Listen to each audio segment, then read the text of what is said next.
पाऊस चालू आहे आणि वडापाव कोणाला नाही खाऊ वाटत अशा पावसात. तर मस्तपैकी असे घरीच वडापाव करायला घेतले. तर इथे मी अर्धा किलो बटाटे उकडून घेतलेत.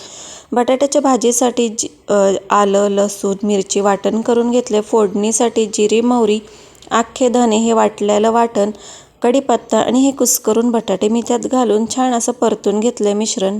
चवीनुसार मीठ, कोथिंबीर आणि आता हे मिश्रण एका ताटात काढून ते थंड होऊन द्यायचे. तोपर्यंत आपण इथे वड्यांसाठी पीठ भिजवून घेऊया. तर इथे मी अर्धा किलोच बेसन पीठ घेतले. चवीनुसार मीठ, ओवा, थोडीशी लाल तिखट, थोडंसं मी इथं किंचित असं सोडा टाकले आणि आता हे आपण वडे सोडून घ्यायचे. तेलही तापलेलं आहे.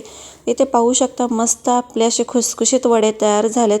आणि आपण जो हा चुरा आहे त्याची मस्त अशी चटणी करून घ्यायची. ही चटणी, वडापाव आणि मिरच्या मस्त असं कॉम्बिनेशन आहे. तर या सर्वांनी वडापाव खायला.